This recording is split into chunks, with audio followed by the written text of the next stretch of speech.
मैं सत्यवान आर्य, सह आचार्य बाबू शोभाराम राजकीय कला महाविद्यालय अलवर। प्रिय विद्यार्थियों, आज हम भीष्म साहनी के प्रसिद्ध नाटक कबीरा खड़ा बाजार में का मूल संदेश या उसका कथ्य को समझेंगे। आशा आप ध्यान से सुनेंगे। भीष्म साहनी के नाटक कबीरा खड़ा बाजार में का मंचन विभिन्न संस्थाओं के द्वारा योग्य निर्देशकों के निर्देशन में हो चुका है और इसे मंचन से ख्याति भी मिलती रही है। उनके चारों नाटकों का मंचन संस्थाओं द्वारा किया जाता रहा है और सफल भी होता रहा है। इस नाटक के 3 अंक हैं।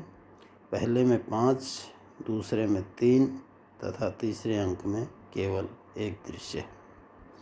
इस प्रकार यह नाटक 3 अंकों या 9 दृश्यों का है। नाटक का प्रतिपाद्य। भीष्म साहनी के इस नाटक का सार इस प्रकार है। अपने युग के बाह्याचार, ढोंग, जात पात, सांप्रदायिक वैमनस्य के विरुद्ध संघर्ष करते हुए संत कबीर का व्यक्तित्व उजागर करना, इतिहास से संबद्ध होने के कारण उस युग की सजीव तस्वीर प्रस्तुत करना भी आवश्यक था। नाटक में सभी दृश्य इस कार्य को सफलतापूर्वक संपन्न करते हैं।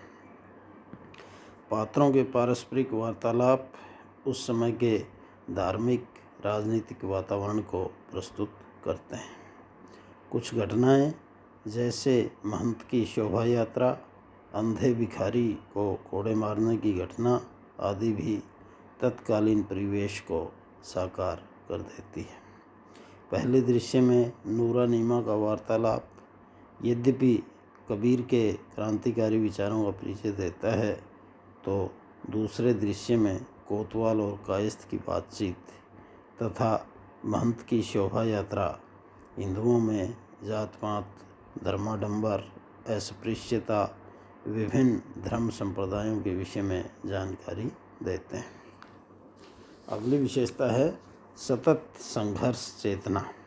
कबीर केवल एक व्यक्ति का ही नाम नहीं है, वह कभी समाप्त न होने वाली सतत संघर्ष चेतना का नाम है, जो हर युग में, हर देश में अत्याचार, अनाचार, आडंबर, निरंकुशता, धर्मांधता, मिथ्याचरण, जाति पाति, ऊंच नीच और ढोंग के विरुद्ध संघर्ष करती रही है और सदा संघर्ष की प्रेरणा देती तथा आह्वान करती रहेगी। वे संत थे, भक्त कवि थे, चिंतक थे, समाज सुधारक थे और धर्म के क्षेत्र में रूढ़ियों, आडंबरों, बाह्याचारों का विरोध करना उनके जीवन का उद्देश्य था। वे अनेक विरोधों, यातनाओं को झेलते हुए निर्भय होकर अपने मार्ग पर चलते रहे। वस्तुतः वे मानवतावादी रहे। मनुष्य मात्र के प्रति समदृष्टि और प्रेम ही उनके जीवन का मूल मंत्र था और इसी दृष्टि का परिणाम है कि एक ओर उनका काव्य तथा दूसरी ओर उनका धर्म सुधार तथा सामाजिक सुधार का रूप हमारे सामने आता है। आज भी हमारे लिए उनके विचार उतने ही आवश्यक हैं जितने उस काल में थे। आज भी विसंगति के अंकुर फूट रहे हैं और उनसे टकराने की ज़रूरत है। मूल्यहीनता से बचाव। कबीर के युग में जो मूल्यहीनता, विकृतियाँ और विसंगतियाँ थी, वे आज भी उन्हीं रूपों में या कुछ बदले हुए रूपों में पाई जाती हैं और उनके कारण हमारे जीवन में सुख चैन का अभाव तथा अशांति है। मध्य युग में कबीर ने अनेक मोर्चों पर संघर्ष किया था और जनता से आह्वान किया था कि वह उस संघर्ष में निर्भय होकर आत्म बलिदान के लिए तैयार होकर कूद पड़े। आज भी उनका संदेश उतना ही प्राणवान एवं सार्थक है जितना उनके युग में था, क्योंकि संघर्ष के वे मोर्चे वे ही हैं। धर्म के क्षेत्र में अंधविश्वास, रूढ़ियाँ, स्वार्थपरता, दलबंदी, सामाजिक जीवन में ऊंच नीच, छुआछूत, जात पात, राजनीतिक क्षेत्र में तानाशाही और आर्थिक क्षेत्र में शोषण। इस नाटक में जगह जगह वे इन रूढ़ियों का खंडन करते हुए दिखाई देते हैं। अगली विशेषता है नाटक की भेदभाव की समाप्ति। आज हम वसुधैव कुटुंबकम का सिद्धांत भूल गए।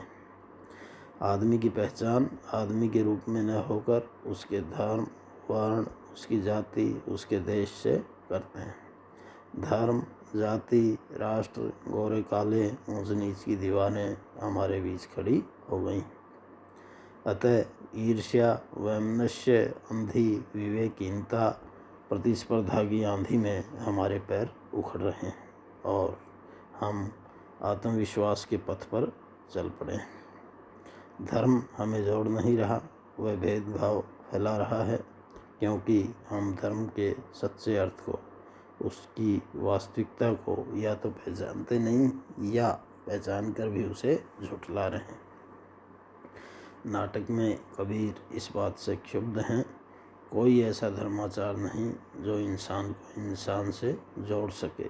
सभी इंसान को इंसान से अलग करते हैं, एक को दूसरे का दुश्मन बनाते हैं। नाटक की अगली विशेषता है विसंगतियों पर प्रहार करना। आज विश्व वैज्ञानिक और तकनीकी साधनों, उपकरणों की सहायता से पर्याप्त विकास कर चुका है। भौतिक समृद्धि एवं संपन्नता का सागर उसके चरण छू रहा है, पर फिर भी यहाँ न शांति है न संतोष। आए दिन शीत युद्ध की खबरें या सैनिक संघर्ष के समाचार अखबारों में छपते रहते हैं। आतंकवाद के कारण भी रक्तपात होता रहता है। ऐसा क्यों? उत्तर स्पष्ट है। एक और सामाजिक, आर्थिक, राजनीतिक, धार्मिक विसंगतियाँ और दूसरी ओर हमारे जीवन में उदात्त मूल्यों का ह्रास। अंत में हम मूल संदेश की बात करें या निष्कर्ष की बात करें तो हम कह सकते हैं कि कबीर निर्भय होकर अपनी मानव कल्याण यात्रा पर चलते रहे। उनका ये दृढ़ संकल्प, निर्भय स्वभाव, अपने में आस्था और आत्मविश्वास, उनकी मानवता हमें ऐसा संदेश देते हैं, ऐसे मार्ग पर चलने की प्रेरणा देते हैं जिस पर चलकर हम अपना और संपूर्ण मानव जाति का हित कर सकते हैं। यह नाटक बताता है कि आज की पीड़ित, आतंकित, शोषित मानव जाति को ऐसे नेतृत्व की आवश्यकता है जिसमें कबीर जैसे गुण हों, जो संकीर्णता एवं स्वार्थपरता से ऊपर हो, निर्भर एवं प्रखर हो, जो मानवतावादी हो।